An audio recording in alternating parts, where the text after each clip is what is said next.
উঁচু পাহাড়ের চূড়ায় বাস করত এক তরুণ ঈগল। ঈগলটির নাম ছিল অর্জুন। সে একটু ভীত স্বভাবের ছিল। অন্য ঈগল যেখানে আত্মবিশ্বাসে আকাশ চিরে বেড়াতো, সেখানে অর্জুনের ভয় ছিল। পড়ে যাওয়ার ভয়, বিশাল উচ্চতার ভয়। সে ভাবতো, আমি কেমন ঈগল, আমি উড়তেই পারি না। আমার অন্যান্য ভাই বোনেরা কি সুন্দর নিশ্চিন্তে আকাশে ভেসে বেড়ায়, কিন্তু আমি উড়তেই পারি না। তার মা একদিন তার এই ভয়কে লক্ষ্য করলেন। দেখলেন সে সারাক্ষণ বাসায় বসে থাকে, কোথাও যাচ্ছে না।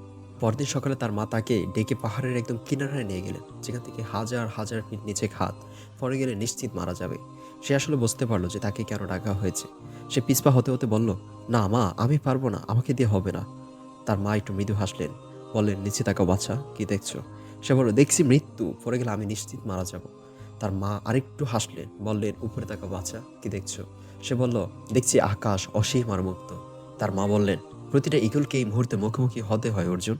যখন তুমি বেছে নিবে নিরাপদ বাসায় থাকবে, নাকি সবকিছু ঝুঁকি নিয়ে আকাশের জন্য। সে বলল, কিন্তু যদি আমি ব্যর্থ হই, যদি আমার পাখা কাজ না করে? তার মা বলল, তাহলে তুমি একটা নতুন কিছু শিখবে। পড়ে যাওয়া মানেই ব্যর্থতা নয়, ব্যর্থতা হলো চেষ্টাই না করা।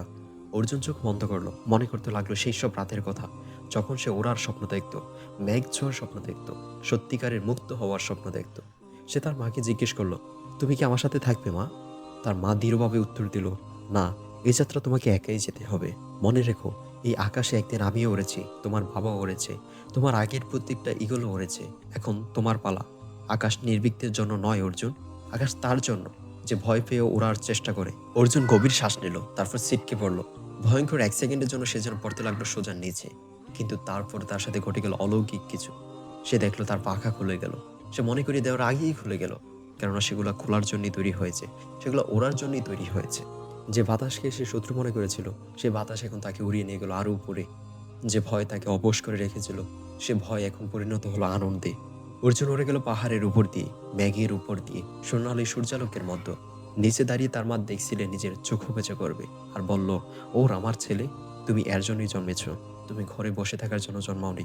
তারপর থেকে অর্জুন পরিচিত হলো পাহাড়ে সবচাইতে সাহসী করলাম। এই জন্য নয় যে সে উঠতে পারে, বরং এই জন্য যে সে ভয় পেয়ে লাফ দিয়েছিল এবং সে সফল হয়েছিল। আর যখন তার কাছে কোনো তরুণ ঈগল আসতো প্রথমবার ওড়নের ভয় পেয়ে, সে তাদেরকে বলতো, বাসা আরামদায়ক, কিন্তু তুমি বাসায় থাকার জন্য জন্মাওনি, তুমি জন্মেছো আকাশে ওড়ার জন্য। আর সেখানে পৌঁছানোর একমাত্র উপায় হলো লাফ দেওয়া। যখন তোমাকে তোমার ভিতরে সব কিছু চিৎকার করে বলবে যে আরামে থাকো, বাসায় থাকো, কিন্তু তারপর তোমার নিজের উপরে বিশ্বাস রেখে লাফ দিতে হবে। এই গল্প থেকে আমরা স্পষ্ট ভাষায় একটা জিনিস শিখতে পারি, যে সফলতা তাদের কাছে আসে না যারা নিখুঁত পরিস্থিতি বা ভয়হীন হওয়ার জন্য অপেক্ষা করে, বরং সফলতা তাদের কাছেই আসে যারা ভয় পেয়েও লাফ দেয়। আমাদের সম্ভাবনা ইতিমধ্যে আমাদের ভেতরেই আছে, ঈগলের পাখার মতো। শুধু সেটা ব্যবহার করার সাহসটুকু লাগবে। যারা সফল হয়, যারা সফল হয় না, তাদের মতো পার্থক্য কোনো প্রতিভা বা ভাগ্যের নয়, বরং তাদের মতো পার্থক্য হলো সেই ইচ্ছা শক্তির।